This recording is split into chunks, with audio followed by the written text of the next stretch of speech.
Hello everyone. This is a video where I'll be giving you a plan of action to start initiating your preparation for world history. Um, the following will be the agenda of the session. So we'll be discussing about the right vision, perspective, the mindset that you need to start world history preparation. And I'll be discussing all the different reading resources. Well, when it comes to reading resources, there are different categories of reading resources. So I'll be discussing with you what those different categories are. And in addition to that, I'll also help you understand in the course of your journey, if you decide to start preparing world history for the next 15 days, right? What will be the hardships that you'll be facing in the course of your preparation? And even after preparing, let's say you were to attempt a test or you go to next year's mains examination, and while sitting in the exam hall, what will be the challenges that you'll be facing with respect to world history? So, those areas I'll be addressing. And what actually means a complete preparation for world history, right? So these are some of the aspects that will be covered in this particular lecture, this particular discussion. All right. First aspect is about the mindset, about the approach that you need to prepare for world history.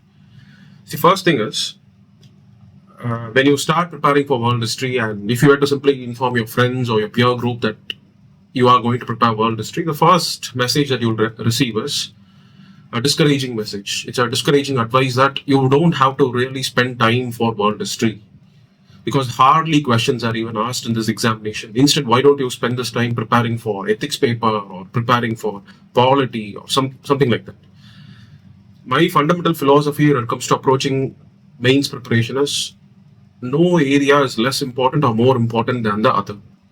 Right? If UPSC has given, it has indicated in the syllabus sheet that world history has to be prepared, it has to be prepared. Why would I say so?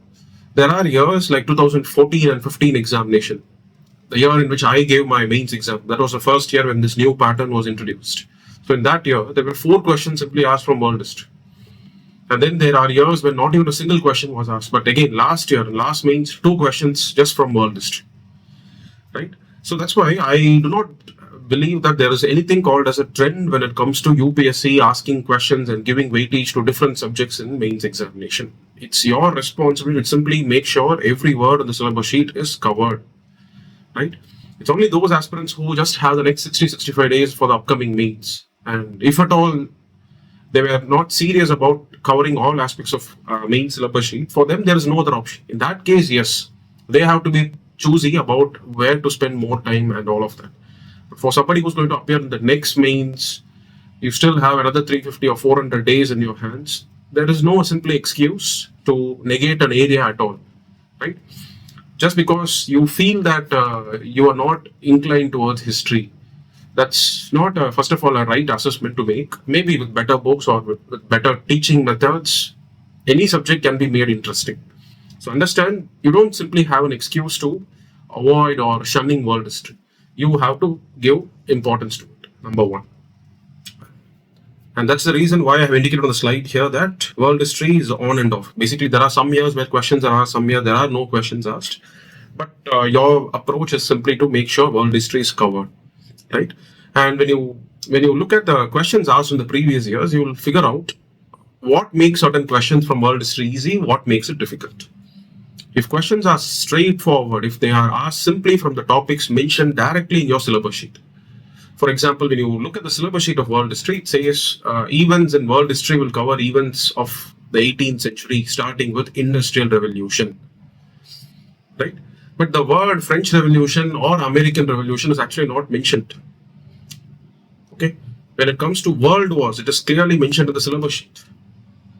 But when it comes to unification of Italy, Germany, it's not even mentioned in the syllabus sheet. Right? So, my point is, when questions are asked direct from areas mentioned in the syllabus sheet, I would call them as easy questions because most of you would have prepared for it. But then there are questions asked from areas where you may lack preparation because you are simply not aware that these areas need to have even been prepared in the first instance. Right? So, you should understand there are questions asked from areas explicitly mentioned in the syllabus sheet, but then there are also questions asked which can be connected to those areas mentioned in the syllabus sheet. Right? Of course, unification of Italy, Germany is also a topic to be prepared because they fall in the bracket of 19th century events. Right? French Revolution and American Revolution have been asked by UPSC in the past, but they are not indicated directly in the syllabus sheet. And why were they asked? Because they were events of 18th century. Right? So whenever questions are asked about Industrial Revolution, it is actually easy. Students are able to handle it really well. But when questions are asked from areas not clearly earmarked in the syllabus sheet, or let's say there's another way of how UPSC makes questions difficult. For example, it may ask one specific area of a topic clearly mentioned in the syllabus sheet. For example, decolonization and colonization is clearly mentioned in the syllabus sheet.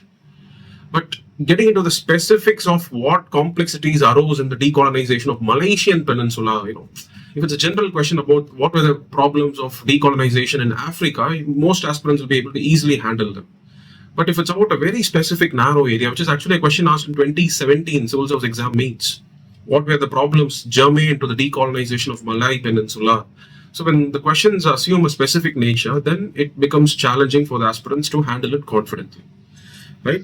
So an analysis of the previous year's questions, it should make up your mind ready that it's better to go to depths of certain areas. It's better to be initiated at least to certain areas, right?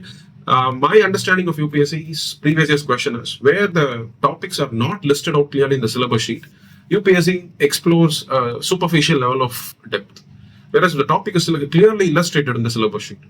Let's say Industrial Revolution, or let's say First World War, Second World War, or communism, socialism. In that case, depths will be explored by UPSC. This is the fundamental mindset that you have to be ready with, right?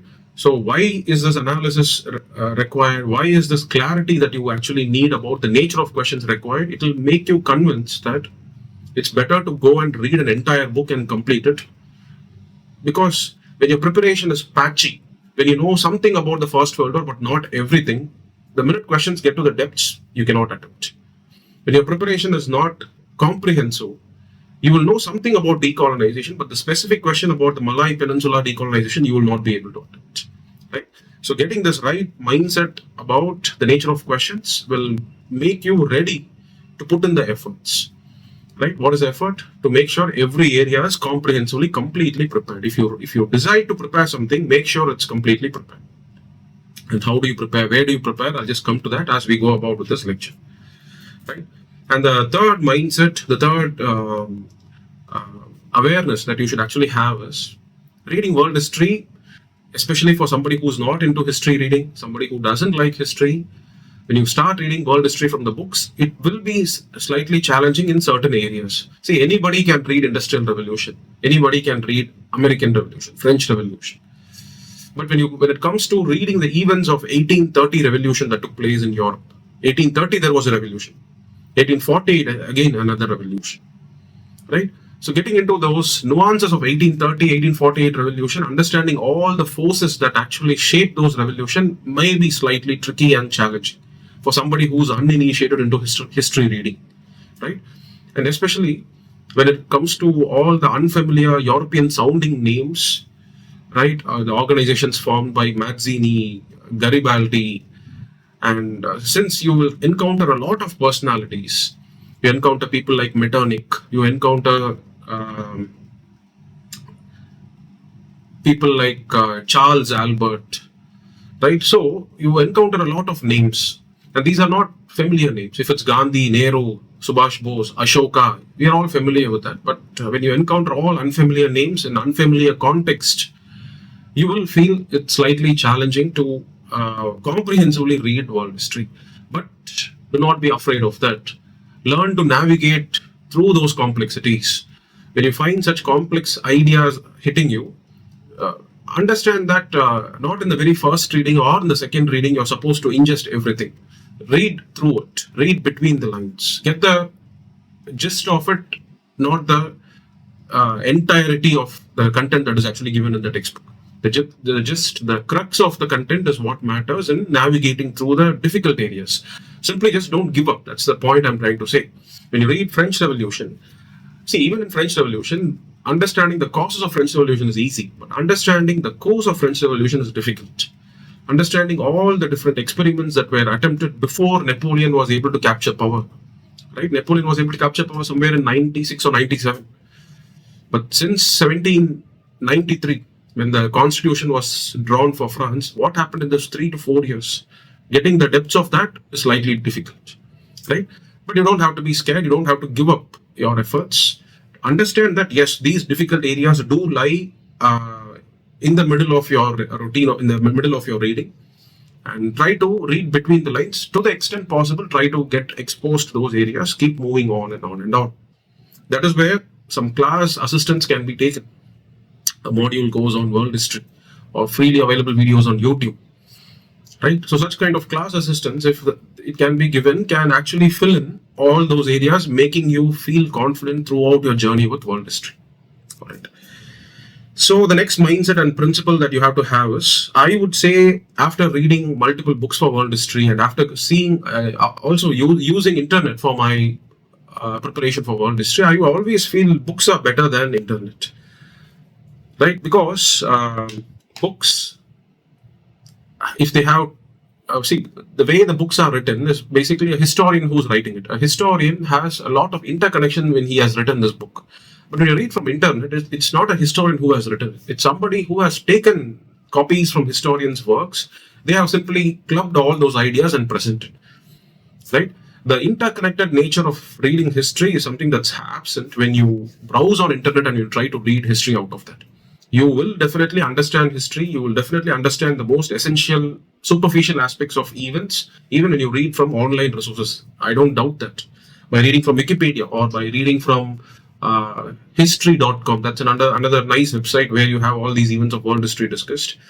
Those can also help you get a initiation. It can also help you get a firm footing on what those events are. But to handle the most tricky, the most difficult questions that can be asked from these areas, that online reading alone will not suffice. So if I were to read world history again, and if I'm given an option between reading from a book or reading from an internet resource, I would actually go with books, right?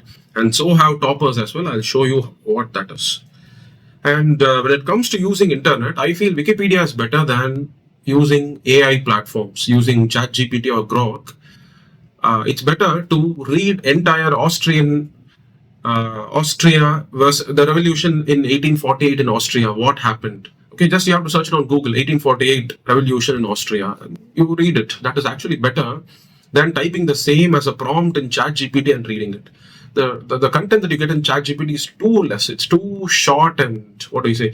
It only captures a summary, right? And a summary itself cannot become the first point of learning if you were to learn from scratch. Summary can be a good way of revising.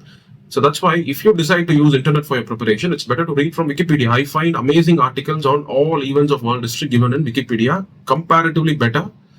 And that should be the first source of your reading. ChatGPT can be simply used to fill in certain gaps. ChatGPT or Grok can be used to extract some readily usable summaries after you have read an entire topic, but that should not be your first point of preparation. Right? So this is the basic mindset and approach about world history. So let's move from here and let's discuss about the reading material and resources. History being a bookish, it's a static subject.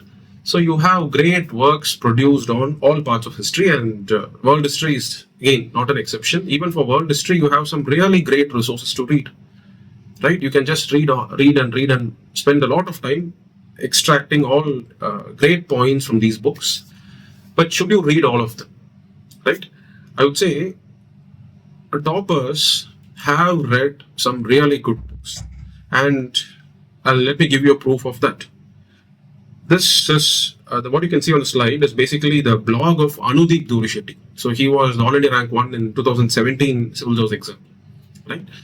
And if you were to go through his strategy, you can find that for world history, what does he say? He says, I prepared entirely for this topic from the outstanding book called World History Patterns of Interaction by McDougall Little. For UPSC, read from chapter 22 to 36, because in this book, these are the chapters that actually corresponds to modern world history, which is relevant. Even that makes for 14 chapters. Right? You can understand. So this is the book, Patterns of Interaction by McDougall and Little. So this is the book which an All India Rank 1 has actually read. Not entire book, but select chapters. Right? And when I was an aspirant, I had read from these two books for my world history preparation. One was Mastering World History by Norman Lowe. Okay, and this is a book commonly read by aspirants. Not only history optional students, even general studies aspirants would actually go and read Mastering World History by Norman Lowe. So this was one common book. So this covered my world history preparation from 1900 onwards. But what about the period before that? So from the 18th century, starting from 1700 to 1935, I made use of this book, History of Europe by H.A.L. Fisher. It's an amazing book to read, gives you a lot of depth. But do you have to read these books again? An All India Rank 1 who did not even have history optional had read this book, right? I would actually recommend you to read it if you have the time. And I would myself not recommend you to read these two books. It's because unless you have history optional, then yes, you can read them. Otherwise, there is no point of reading it. But then there are other ways of simplifying your reading resource for world history, and let me tell you what that is. It all depends on the quantum of clarity that you want about all the different topics. Okay, if you want a very easy read, if you want to have a superficial level exposure, a broad exposure to almost all topics of world history, right? So that should actually give you the confidence that, okay, every topic in the syllabus sheet and whatever can possibly be asked, I have something about it. If that's what your requirement is, I would actually advise you to simply read 3 NCERTs, not more than that. You have Contemporary World, Part 1. This is the book. Contemporary World, Part 2. This is the red color book. And then Story of Civilization by Arjun Dev. Try reading these 3 NCERTs. And should you read these 3 NCERTs? Yes, you should. What you find in one is not there in the other. Right? So when it comes to French Revolution, American War of Independence, when it comes to, let's say, Industrial Revolution or Rise of Nationalism in Europe, these 2 colorful NCERTs, new NCERTs will take care of. When it comes to events from 1900 onwards, it's this Arjun Dev which will actually take care of. Right? So I feel after going through the NCERTs, it is important that you read these 3 NCERTs. This is one way of reading. This is an easy route. This is an easy option available before you so as to get a comprehensive grasp about most areas pertaining to your syllabus. Right? But let's say, see, even for India, modern Indian history, you would have read Bipin Chandra NCERT, but in addition to that, you also read Spectrum, right? Or some of you would not read any NCERTs, you would directly go and read only Spectrum. So if that's your requirement, if you want, so give me one book. I don't mind it being too bulky with facts. I don't mind it being too rich with information. I'll be able to manage information, but I just need one book and nothing more than that. If that's that one book that you require, you are seeking for, I would say that one book is Ranjan Chakrabarty's A History of Modern World. It's equivalent to Spectrum for world history, right? But let me warn you, if I were to take this book and read, I would really feel so difficult reading this book. I wouldn't go in this path because I really felt even Spectrum was difficult to read. My choice of reading was always Bipin Chandra for modern India. So if you are of such type of an aspirant, then I would actually advise you to skip Ranjan Chakrabarty. Instead, go for another alternate way of reading. What is that alternate way of reading? Please read Mastering World History by Norman Lowe. This is the book. This actually covers history nicely from events of 1900 onwards. So World War, Second World War, rise of communism, the world between the world wars, how fascism was able to raise its head, right? And organizations like League of Nations, UNO, Cold War, all of that is very wonderfully discussed in this book. Right? It really teaches you how to view history, how to impartially view historical events. The kind of historical opinions that are given at the end of every chapter makes for a very interesting and a compelling read. It's like a nice way to exercise yourself thinking about what you have read at the end when you have those exercises given in this Norman Lowe book. So from 1900 onwards, this is a wonderful book to read. And what about portions before that? Maybe read McDougall and Little's Mastering Modern World History. Right, so this is a resource recommended by an All India Rank 1 himself, and it is a really good book. So if not for the entire portions of world history, at least for events from 1700 till 1900, if you want to get good grasp, good depth, great confidence that anything that is asked by UPSC in the upcoming year, you will be able to handle, this is that one book to refer for the events to cover from 1700 to 1900. So for 200 years history, just this select chapters of this book. For 100 years of history, Mastering World History by Norman Low. So that's why I wouldn't actually compel anybody to read any of these books. I'm giving a wide palette of options before you. If you want to take it easy, but I can assure you, you will not be able to get those best of the marks in world history questions if you simply read from these NCERTs. But it can definitely give you a start. That is, if you have successfully completed all the NCERTs, and completing all the NCERTs itself will like 600 to 700 pages. So if you do that, then yes, you can get a start. But if you want to really score the highest, combine McDougall and Little's book along with Mastering World History. Right? Something in between. You want a decent number of points, but at the same time, you want it to be confined to one preparation source, then Rajan Chakrabarti would be the book that you would have to read. Alright, so let's be clear about this point first, and now let's move forward to the other aspect of the discussion about where would you really face challenge when you sit in your examination hall. Right, you need to know that how UPSC may make you feel difficult despite all your preparation. Alright, so let me address that aspect here. Now let me give you an idea about the difficulties that you will be encountering after putting in sufficient preparation, and still when you go to the exam hall and you see a mains question, let me familiarize you with where the problems lie. I think I've already told you in the beginning of this discussion, I told you that where questions are deep, in that case there are problems that aspirants will face on the day of the exam. Next is if the questions are asked from totally unexpected areas, but though it's confined to the limits of your syllabus. Right. So, for example, the revolutions of 1830, 1848, let's say the Crimean War, or let's say unification of Italy, Germany, or how Bismarck was able to run Germany and how Bismarck was creating complications in Europe. All of these are also events within the 19th century. Right. So, all of this are events within 19th century and have not yet been asked. Right. For example, the impact of Napoleon in redefining what governments can actually do to people. Right. His government that he ran in France was a model for all other governments. Right. So, what was Napoleon's France like? Right. Or the different Napoleonic wars where he was able to conquer almost all of Europe. Right. So, these are all aspects which are also within the confines of your syllabus, but can I decisively say that they will be asked? I'm not sure. But what if it is asked? What if it's a 15-mark question or a 10-mark question and there was a scope for you to have scored 3 or 4 marks? This is what I'm more concerned about. I'm not concerned about simply syllabus completion. I'm more concerned about will you be able to capitalize that competitive advantage that an unfamiliar question provides you compared to your peers. Right, that winning edge is what I'm more concerned about. And in my opinion, yes, even for areas where depth is explored or areas where unasked questions are going to be asked, you can still be prepared for that. And what should be your strategy for that? There are 3 ways of how you can be prepared for that. First is look into history optional world history question bank.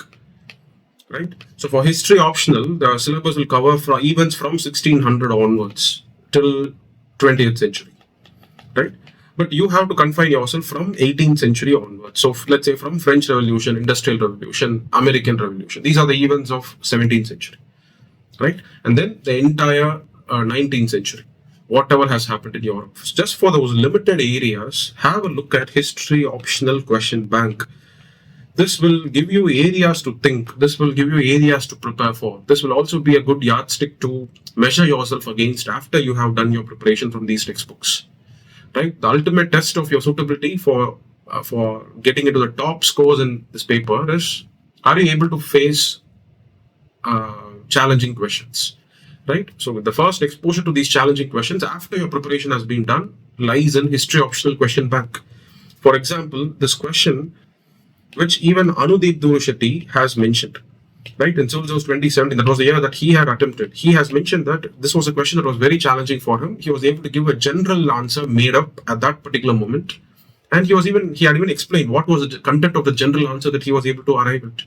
And if you actually see those content, it's actually not a very vague or a general answer. He thinks that he had made up some kind of an answer, but when you look at the content, it's actually very precise, right?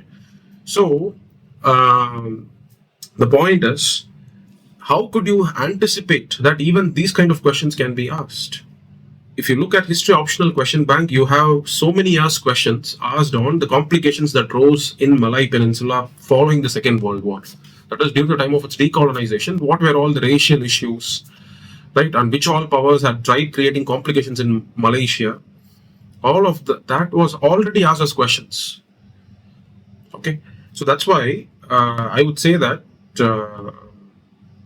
difficult questions, which may be perceived to be difficult on the day of the exam, can actually be anticipated and prepared if you just have a glance. Right? I'm not asking you to go and solve every single question, but at least just a checklist after you have done your preparation. And if you feel that UPSC's PYQs and mains has not covered these areas, just have a look at the optional question bank. You'll be able to tick off certain questions that, okay, you are able to imagine some answers for these questions. That's the first level of preparation.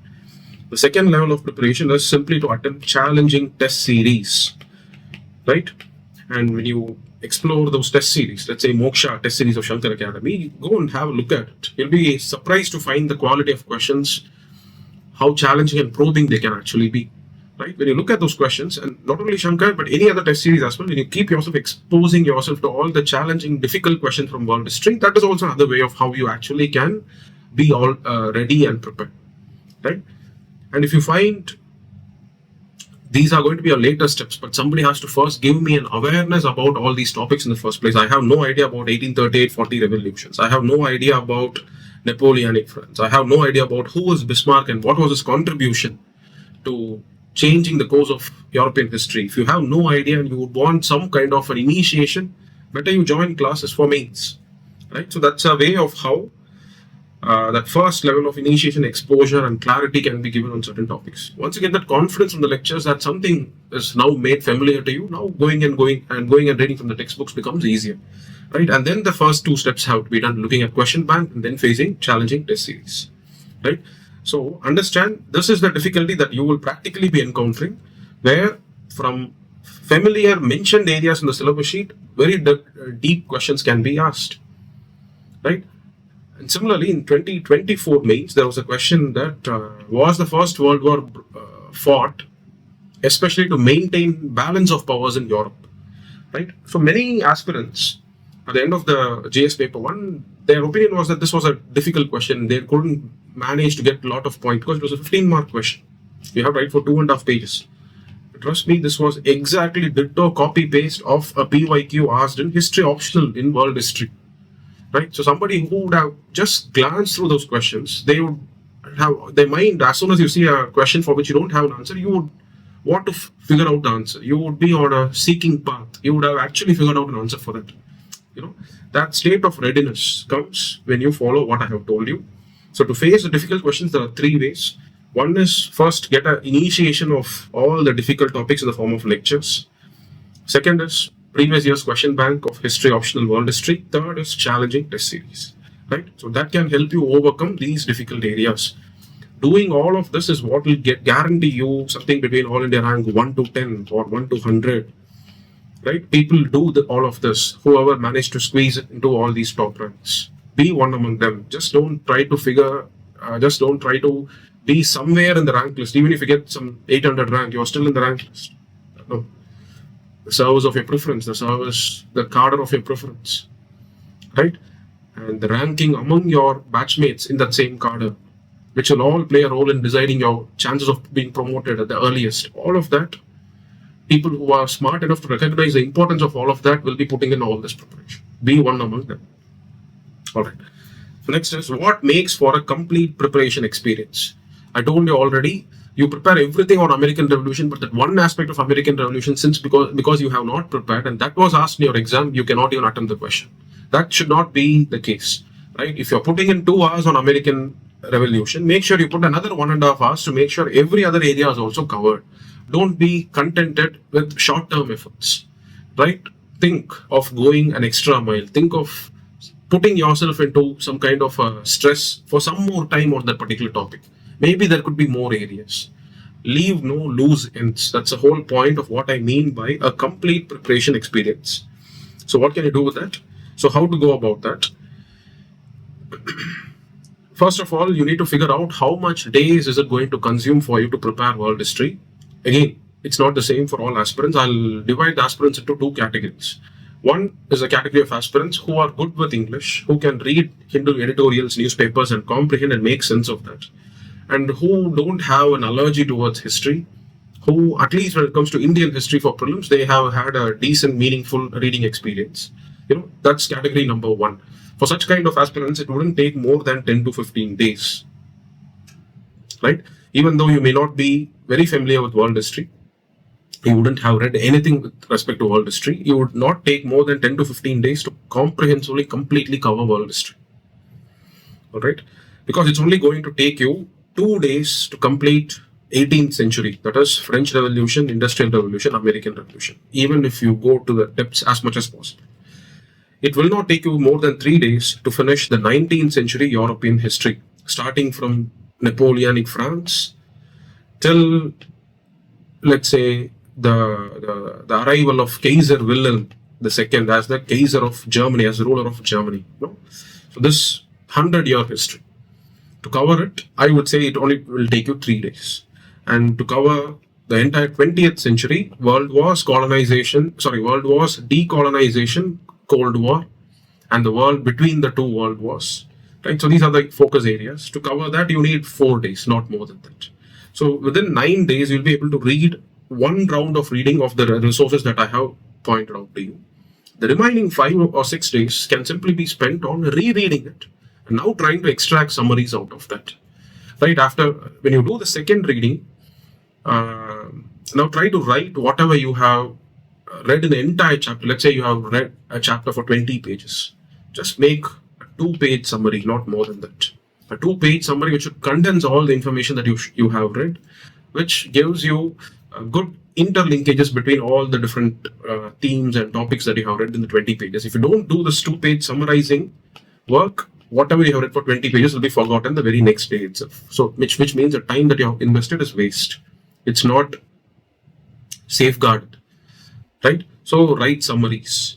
Okay. So, for somebody who is good with English, who can read the books and understand the content themselves, right? For such kind of aspirants, 10 to 15 days is a time frame that you can actually give for completion of world history. And how do you complete it wholesomely? How do you have a proper completion experience? Read it and now look at PYQs, right? At least for the questions asked from the previous years. Let's say a question was asked once about French Revolution, right? So after you have read the entire chapter on French Revolution, at least for the question that was asked in mains in the previous year, now what you do is you try to prepare some 10 or 15 points from the book that you have read only for the PYQ areas. That will be the first level of note making that you would be encountering, that you would be doing, right? So understand, first is a plain reading, no note making, no underlining, no highlighting, nothing. This is the first reading for 9 days. At the end of which, for the next 5 days, you can sit and you can consolidate whatever you have read in the form of summaries. Summaries are not usable notes. Summaries are your own ways of reassuring yourself that what you have read remains in your memory even after you have read. That's all. These are not the immediate points that can be made as a template for upcoming year's questions, right? So understand that after you have completed the book, after you have written a summary, now start note making. Note making is with an intent that on the day of the exam or the night before your mains exam, you cannot go and read all this 500, 600 pages from your textbook. In that case, it's these notes that you have made now which will become handy, right? So these are your ready-made points. Your ready-made points that will be your reference before the night of your mains examination, right? So that should be the first step of note making. Read the book, make summaries. Now look at PYQs, look at the syllabus sheet. For whatever is given in the syllabus sheet, just make sure you have 10 to 15 points for every single question that can be asked from whatever has been mentioned in the syllabus sheet. So how do you anticipate what can actually be asked as a question from the topic in the syllabus sheet? That's where PYQs come into help, right? So at least for PYQs, definitely there are at least 25 to 30 questions asked from world history in the previous year, starting from the year 2013 onwards, right? So definitely for 25 to 30 questions, if you can first extract ideas and then make us notes, not by simply copying it, right? Reading the content, thinking about the question once, now writing an answer for that in the form of points. And after you have written, maybe you can refer internet, you can use ChatGPT, fill in some more ideas, right? Now make it as your base notes, right? And now with these notes, now go have a look at history optional PYQ question bank, test yourself, right? From same French Revolution, there could be a very nice question asked. The French Revolution attacked privileges and not property. This is actually a question asked in history optional, world history. What if this is the question asked in next year's mains? That's why I've written here CSE 2026. What if this is going to be asked next year? French Revolution attacked privileges and not property. Right? By getting exposed to this question, you will be able to figure out the difference between the objectives of French Revolution and the Communist Revolution. Right? That kind of a comparison will be very useful when you make it as notes. Right? You don't have to struggle on the day of your exam trying to think what possibly will be the difference between Socialist Revolution and French Revolution. French Revolution was not a socialist revolution. It attacked privileges like unequal distribution of tax burden. It attacked privileges like special treatment given to clergymen. Right? It attacked privileges like exclusive nature of franchise. Right? So these were some of the ideas that actually differentiates French Revolution from a communist revolution. Right? So communist revolution was overthrowing the concept of private property itself. Right? It was making sure all means of production is distributed to peasants. Right? Banks were nationalized, industries were nationalized, but none of this happened during French Revolution period. Right? The reason is because it was just a narrow movement of only the intellectuals, only Paris people. It was not a widespread movement of the peasants of France. It was not a movement of the entire people of France. The common man of France was actually scared of French Revolution. Alright? So that's why even those who actually fought against the nobles and all of them, they were also men of property. Why would they want their property to be taken from their hands? Right? So the idea is these are the ways how this answer has to be approached. And this is not what you normally encounter when you read 10 causes of French Revolution. This requires this exposure that these are the areas from where questions can be asked. And no wonder I ask you to go and look at PYQs. 5 questions on every word in the syllabus sheet have to be brainstormed. So if let's say there's a word decolonization in your syllabus sheet, you take the history optional question bank. In the topic on decolonization, you have at least 20 questions. At least some 5 or 6 questions on that. Randomly, you have to take, brainstorm, and if possible, attempt an answer for 1 question. Right? So this is going to be your exercise. For those who can read well, 15 days, finish off world history, and after that, sharpen your content with PYQ reference, with optional question bank reference. Try to brainstorm, try to feel confident that there are so much areas of these topics that you have covered. Right? Just have that confidence. For those who cannot read well, if you feel that even you have failed miserably in CSAT, your reading comprehension is not up to the mark, even reading the day's newspaper itself is a big challenge. Right? In that case, if you still would want to read world history, none of the books that I have referred to you would be easy to read. It is all going to be difficult, except for NCERTs maybe. Right? In that case, don't fix these deadlines as 10 to 15 days. You should also finish it. No, you take 25 days or 30 days or maybe 10 to 15 days today. From now onwards, maybe another 10 to 15 days after 6 months. Right? Feel easy. Don't feel that urge to finish it within 10 to 15 days. Right? Instead, learn to get interested towards world history by documentaries, watch some movies, all World War movies. Right? Or reading some nice blogs, World History Channel website. Create that interest first. Or by attending lectures. Right? Somebody who can infuse that interest in world history. Right? So these are all some of the ways how you can first get initiated. Right? Don't think that all the aspirants are of the same standard. Your past schooling experience, your college educational background, how rigorous were your methods in which you were trained since your childhood. All of these factors also influence your ability to read, your pace of reading. That's why no 2 aspirants are similar. So if you feel that you have weakness with reading, don't force yourself to read and finish within very set targets. It's counterproductive. Right? You're first of all wasting time. and what you read doesn't remain in your memory over the long term, and whatever remains in your memory is also not so usable on the day of your exam. Ultimately, the whole point of what you're doing is waste of time. Instead, get interested, start slow, read the easiest resource material, that is NCERTs. Feel confident that you are able to broadly get a sweep of entire world history. Now, after 6 months, as I told you, maybe the next set of sitting 10 to 15 days, explore that one additional book, maybe Norman Lowe, Mastering World History. Spend some 10-15 days only on that book, chapter after chapter, map after map. Okay, all the cartoons that is given in this book, just have a glance at all of them. Try to get the feel of world history, right? So that would be your way of how you do that. And whatever you do, make sure you write a summary, even if it's only 5 pages, even if it's in bad English. Just attempt writing a summary, even if it's for a 5 page per day. Right? Summarizing is the way how you ensure the links between what you have read is all formed in place. Without summary, what you read simply disappears. Right? So these are the methods of how you start your preparation when it comes to world history. Right?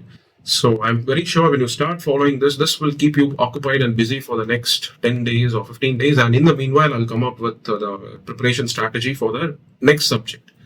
I think ideally it would be art and culture. All right. So see you in the next lecture. Thank you.